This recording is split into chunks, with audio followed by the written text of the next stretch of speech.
competitive hot dog eating is in chaos. We are talking about probably the most well-known competitive eating competition, the Nathan's Famous Hot Dog Eating Contest, and one of the biggest competitive eating stars, Joey Chestnut. Chestnut has won the competition multiple times and has set new records, challenging what we all thought was possible in terms of the human stomach. In 2021, for instance, Chestnut ate an astonishing 76 hot dogs in 10 minutes, the current world record. Pretty impressive. We all love Joey Chestnut, right? What's the latest news on good old Chestnut? Well, recently, Chestnut has been banned from the competition for a marketing campaign Chestnut took was a rival hot dog. And not just any hot dog, an Impossible brand hot dog, which is plant-based. Oh! I guess I never realized that the Nathan's Famous Hot Dog Eating Contest is a promotion for Nathan's hot dogs. Whenever I watch the hot dog eating contest, I don't usually want to eat hot dogs more afterwards, you know. Competitive eating is a little gross, honestly. You might not appreciate the magnitude of this event.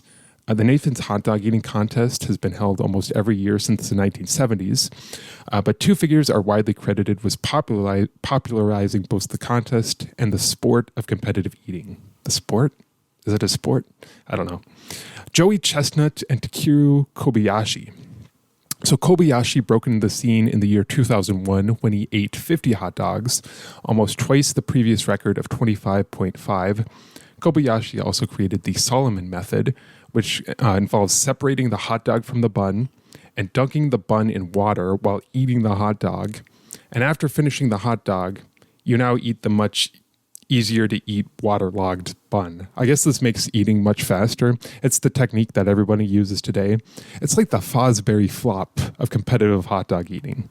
Kobayashi won the competition 6 years in a row until the arrival of Joey Chestnut, who won the contest in 2007 with 66 hot dogs in 12 minutes. And all of a sudden, we had a few years of two of the world's greatest hot dog eaters competing. That is until Kobayashi announced that he wouldn't be competing in the 2010 competition because of Nathan's insistence that he sign an exclusive contract. I question the decision to stop one of your most famous contestants from competing in your competition, but whatever. Also, I guess Kobayashi still showed up for the 2010 competition, just to spectate. But I guess there he was arrested for trying to get on stage after the competition. I don't know. Even after Kobayashi left the competition, though, viewers could still root for Chestnut, who would go on to break record after record, winning every year since 2007, except for 2015. We don't talk about that year. But now Joey Chestnut is gone. The competition has gotten rid of two of their most well-known competitors, and the competitive eating crisis doesn't stop there. This whole saga comes just months after Kobayashi announced that he would be retiring from competitive eating due to health concerns. I saw a headline that read, "Competitive eating legend Takeru Kobayashi retires, says he no longer feels hungry." And I thought him not being hungry was a joke. But his hunger was literally negatively affected by competitive eating. He actually doesn't feel hunger anymore. That's crazy. Well, maybe Chestnut not competing is a good thing, because maybe this will give a new up-and-coming competitor to really shine this year. You know what? I'm actually kind of excited. Wait, never mind. Joey Chestnut will actually compete after all. Oh, just in a different competition. He's going to an army base in Texas where he will compete with 4 soldiers whose combined score will compete with Chestnut alone. I was thinking if I could make clones of myself, how many clones of me would it take to out-eat Chestnut? How many hot dogs could I eat in 5 minutes? Maybe 3.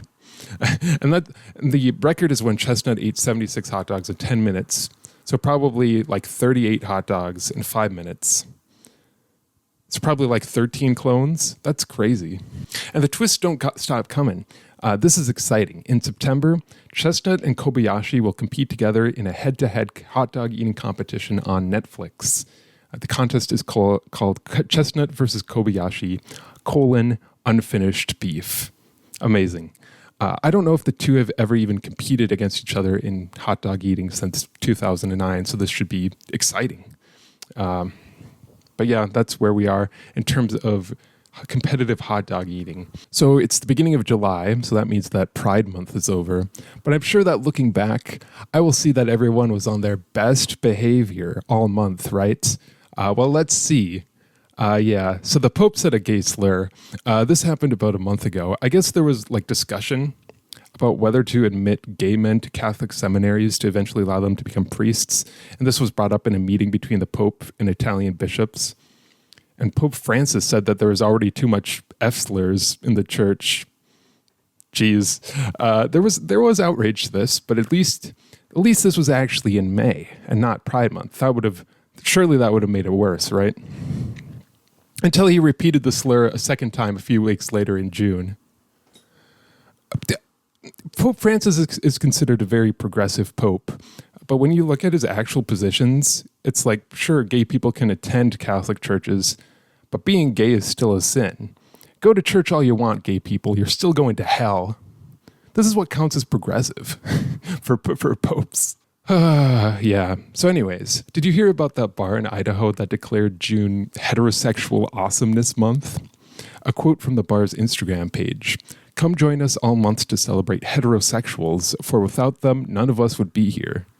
I mean, I'm sure there's quite a few bisexual people that have children, but whatever. Also, if I wasn't here because of heterosexuals, I'd be fine with that, because then I wouldn't have to live in the hellhole we call Earth. Anyways, each month will be Hetero Male Monday, and any heterosexual male dressed like a heterosexual male, they thought of everything, will receive a free draft beer. Each Wednesday is Heterosexual Couples Day, and each heterosexual couple will receive 15% off their bill. Buying free beers for men at a bar, a very heterosexual thing to do. Anyways, I checked to see how it went. And a week ago, the bar posted on their Instagram page an image that read, quote, "And just like that, Heterosexual Awesomeness Month was bigger than Pride Month." Wow, good for them. Bigger than Pride Month. Okay, well, that's enough of that. Let's move on to Thailand, who approved a bill that will legalize same-sex marriage and will become the first country in Southeast Asia to do so. Pretty cool. Most of Southeast Asia is pretty homophobic. Homosexuality is illegal in countries like Myanmar and Malaysia. I think in Brunei you could be stoned to death for being gay. But yeah, this bill passed in the Thai Senate with overwhelming support. 130 senators for and only 4 against. Wow, Thailand is less homophobic than the United States. Remember in 2022 when the Respect for Marriage Act was signed into law, which protected same-sex marriage and interracial marriage after there were concerns that the court would overturn the Obergefell decision.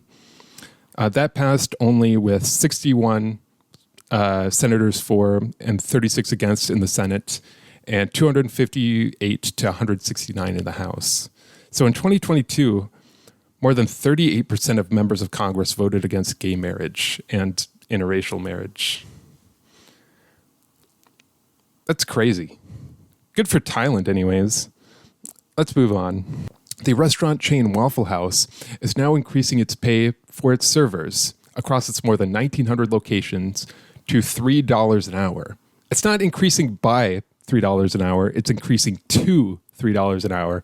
Yeah, I guess in the United States, there's a thing called tipped minimum wage where workers in some states can be paid as little as $2.13 per hour, as long as that amount combined with tips is at least the federal minimum wage of $7.75, which is where the federal minimum wage has been since 2009. I looked up what $7.25 would be in today's dollars because of inflation. And $7.25 in 2009 dollars would be equal to $10.61 in 2024 dollars, which still isn't actually that much. I thought it would be more. This pay increase was accomplished by the work of the Union of Southern Service Workers. I guess Waffle House doesn't have a union, but there have been strikes against Waffle House by its members organized by this organization. I think, I don't know, I'm confused. But among higher pay, the group has held strikes to stop the practice of deducting $3.15 from workers' paychecks for meals, even if they don't eat on the job, and for better security at restaurants. I mean, $3.15 means that lunch for workers costs more than an hour of work at the Waffle House. Also, better security seems reasonable considering the insane videos that you see online of fights breaking out at Waffle Houses. Something about the Waffle House just brings out like primal instincts in some people. I don't think either of those objectives have been achieved, but they have gotten an 87-cent raise. Great. The raise was announced by the CEO of Waffle House, Joe Rogers III, in a video message. Never trust a guy whose name ends in the third. That's a rule that I live by generally. Anyways, in the video, he said that raises in pay would be covered by raises in prices for customers, and that would mean rising expectations from customers. Quote, "This pay raise means that our levels of hospitality and service, the cleanliness of our units, the preparation and proportion size of our food, among other things, all need to elevate to a new level if we are going to be successful." It's an 87-cent raise. Okay, if you guys really want to be paid $3 an hour, you are all going to really have to buckle down. This makes me so pissed off. To be fair, by June 2026, the pay for all locations is scheduled to increase to at least $5.25 an hour. Oh, good. Now it's time for a serious story. Not that competitive hot dog eating isn't serious, but this is actually serious, you know.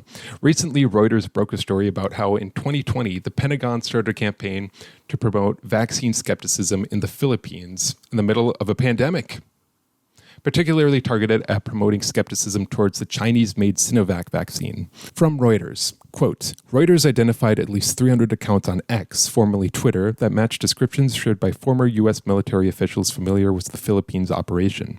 Almost all were created in the summer of 2020 and centered on the slogan #ChinaAngVirus, Tagalog for China is the virus. Quote, COVID came from China and the vaccine also came from China. Don't trust China," one typical tweet from July 2020 read in Tagalog. The words were next to a photo of a syringe beside a Chinese flag and a soaring chart of infections. Another post read, quote, "From China, PPE, face mask, vaccine, fake. But the coronavirus is real." After Reuters asked X about the accounts, the social media company removed the profiles, determining that they were part of a coordinated bot campaign based on activity patterns and internal data.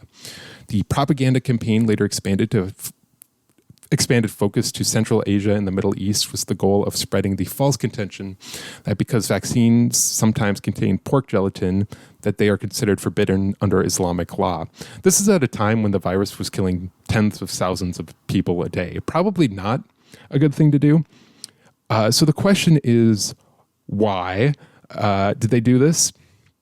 Well, China initially spread a disinformation campaign meant to blame America for the pandemic, which took root in places like the Philippines.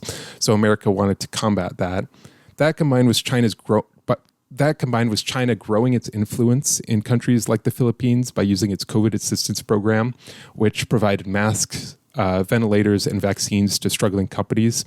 That made the U.S. worried. The U.S. took a comparatively America-first approach to COVID, and so is losing some influence to China because of this difference in approaches.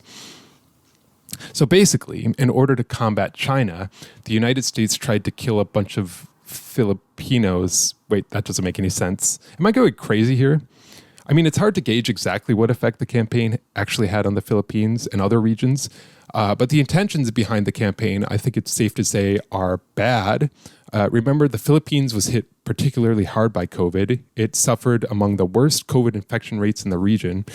And the Philippines already had a high degree of vaccine hesitancy. Couple of that was the fact that the Sinovac vaccine, the vaccine that this campaign specifically targeted, was the only vaccine widely available in the Philippines for about a year before American-made vaccines were made widely available. Wait a minute. Is America the bad guy in this scenario? That's crazy.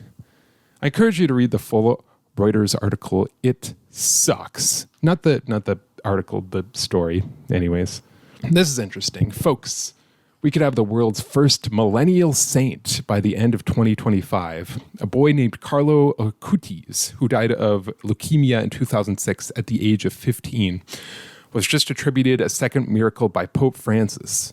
In order to become a saint, normally you need to have been dead for 5 years. You need to have lived a virtuous life, and you need to have performed 2 miracles. So performing a miracle can be performed after the potential saint in question is already dead. If an alive person prays to them, asking them to intercede with God on their behalf. So if someone miraculously recovers from an illness after praying to a deceased individual, that can count as a miracle. And Arcudes is credited with 2 miracles in this way. A Brazilian child was cured of a congenital disease affecting his pancreas after praying to Arcudes. And a university student from Florence recovered after suffering brain bleed after a head trauma. Yeah, and I guess Arcudes also lived a virtuous life, it could be argued. He volunteered a lot. He designed Catholic websites. Sure. So he could become a saint sometime. And his biography said that he also liked video games. So maybe the first gamer saint? That's crazy. The first gamer saint, the first millennial saint. Wow. This is also interesting. I thought this was interesting and sad. It says that he first showed signs of illness on October 1st, 2006, and he died of leukemia on October 12th. I guess I didn't realize that you can die of leukemia just 11 days after developing symptoms. That's kind of horrifying. Oh, and before we end, I just wanted to add a quick update to the story we covered previously. Donald Trump released a short list for his vice president candidates, and notably, not on his list was Kristi Noem. Dope! She really shot herself in the foot, metaphorically, by shooting her own dog, literally, and then writing a book about shooting her dog. And finally, the longtime viewers of the channel know that I like to end Weird News Reports on a really good article, and this week is no different. Products from a Korean noodle brand named Samyang were recalled in Denmark for being too spicy. The Danish Veterinary and Food Administration released in a statement. Quote, the Technical University of Denmark Food Institute assesses that the level of total capsaicin in a single pack of all 3 noodle products are so high that they pose a risk that the consumer develops acute poisoning. You don't understand. In Denmark, these noodles could literally kill someone. They're not used to spicy food. The company Samyang responded in a statement. Quote, we understand that the Danish Food Authority recalled the products not because of a problem in their quality, but because they were too spicy. The products are being exported globally, but this is the first time that they've been recalled for the above reason. Dang. My message to Denmark, maybe you all need to toughen up a little bit. Huh? Well, that's all I have for now. Thanks.